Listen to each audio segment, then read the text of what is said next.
edible coatings and nano-emulsions in fisheries technologies. So before that, we have our learning objectives.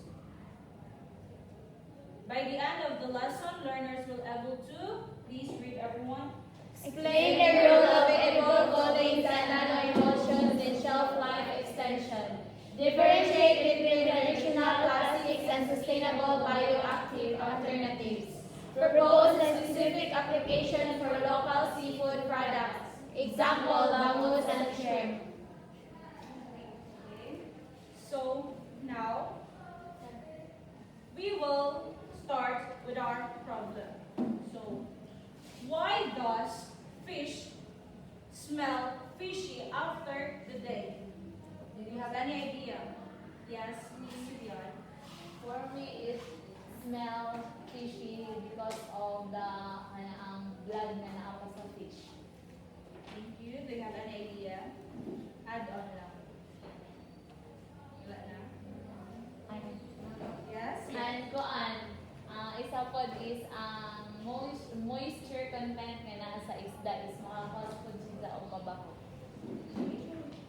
So, the seafood spoilage or the challenge is the microbial load. So, bacteria love the high moisture and the protection in fish.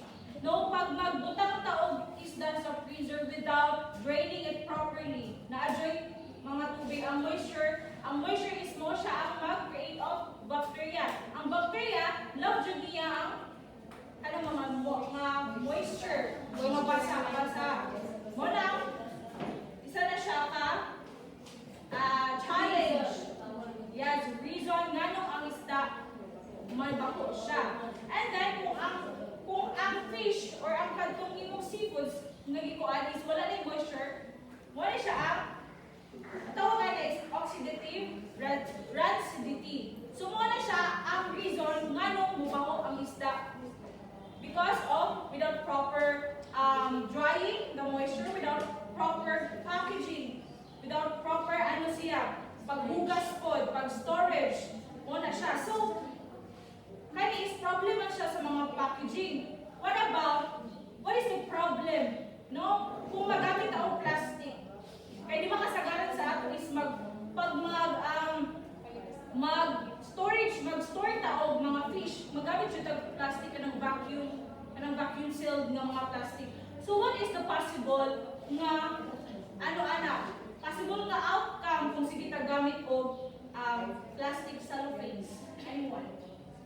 What should be that? Yes? Yan, Miss Vivian. Ang no good if we continue using plastic nga pag ato ang gamiton pag-ikuan sa isda is naman good chemicals ang plastic nga makadaot po siya sa ato ang health.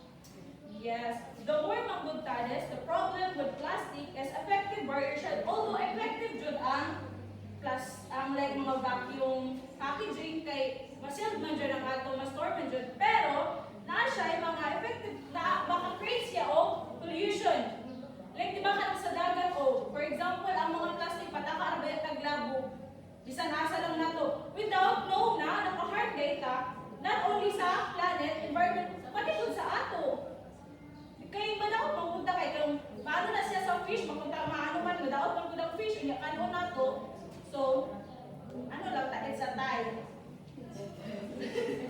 So now, ma'am, ano man ta kanang ang atong topic or we focus man sa kanang mga alternatives na dili siya maka-harm sa planet or sa environment, even sa ato. That's what we call edible coating. Kung sa kalit edible, makaon ko siya.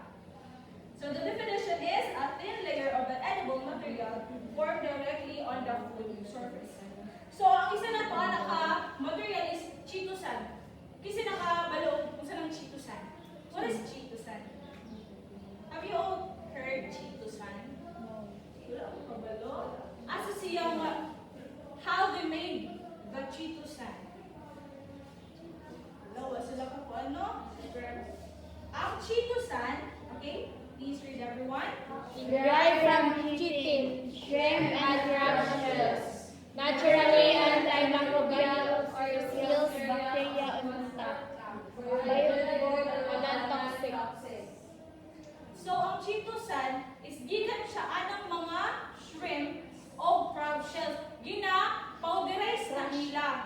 ang chitosan, mura na siya og asin nga powderized. Pwede na rin paghugas nimo sa sa fish, pwede nimo siya budburan.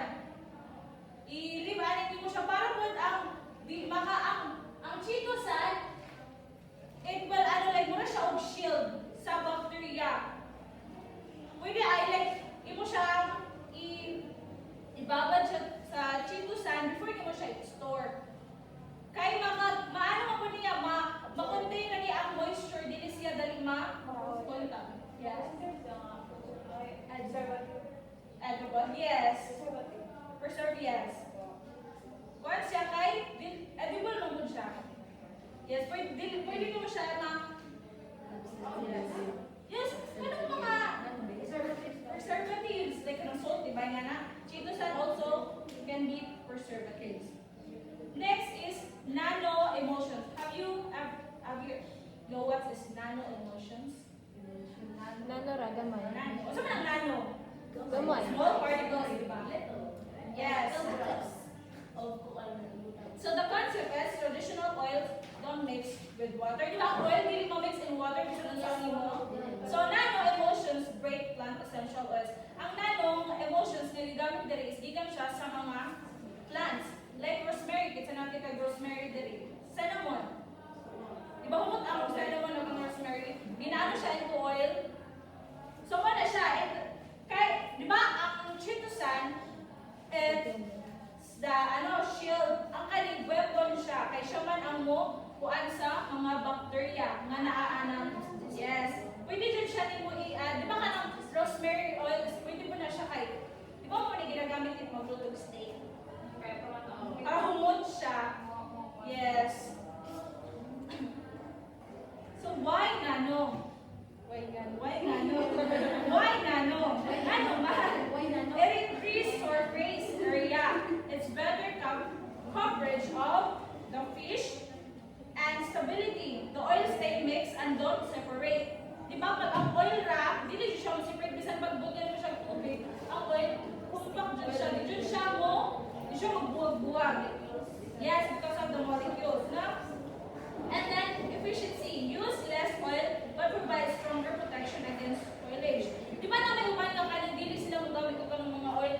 Murag at mas gusto nila is katong sa itong oil na dili.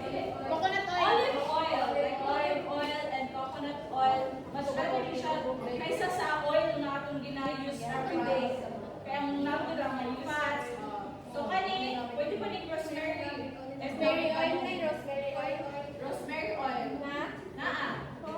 Yes. Mahal lang. Coconut oil. How do active bioactive packaging works? So step 1, the barrier. Ang katong mga chitosan, makaka siya barrier, no? Kay the coating blocks the oxygen from touching the fish and prevents rancidity. Step 2, the attack. So ang chitosan and essential would be break down the cell walls of bacteria so it can reduce microbial load. And then step 3, moisture control prevents the fish from drying out or losing weight. Di ba kay the more ka atong gina-freeze ang magkadugay, magkagamay biya siya. Kanang kung ano bitaw siya, juice ang mga atong storage. Kabantay mo na? Yes. So, bioactive versus traditional packaging. Last na siya. So, feature, source, the traditional plastic. So, di ba ang plastic, bisan pag magkadugay ang kuana, ano dyan ang plastic, dili siya lata, dili siya maano, di ba? So, sa bioactive coating, natural siya, maka-benefits po ta, dili po tama, daod, kaya edible man siya mga preservatives na atong ginagamit. Then, environmental impact stays in landfills for 400 plus years. So, imagine, kung magsige tagamit og mga plastic, kunya umabot og 400, tapos makita na po ninyo yung plastic ba? So, it can harm our planet. So, ang bioactive coatings is edible or compostable. And function is passive. Physical barrier only, but and bioactive active fights spoilage. So ang kalahian nila is ang function, ang ano lang sa kadtong plastic is barrier lang siya, although makuha man ang inyong fish, ang spoiler, ang iyang kuan ba, ang iyang spoilage or like makuha ko niyang moisture kay packaging, like vacuum packaging. And ang sa bioactive coatings, active siya. Like, mo-fight po siya sa mga bacteria. Kay ang vacuum, dili man. Kay, mora man to siya, bali, ano lang siya, barrier lang siya. Like, wala siya gihimo. Kung na yung sulod, dili man niya mapagawas, dili man niya mapatay ang bacteria. Kaysa sa bioactive nga, mo-fight man siya. Kaya ang plastic, wala dyan mga kuan, di ko lang siya, container lang siya. Kung di mo lang siya ibutang kaya, the purpose niya is, butanganan lang siya, di lang siya mag-leak sa atong ref, para di magbasa-basa, di magbago ang ref. So I think that's all. Thank you.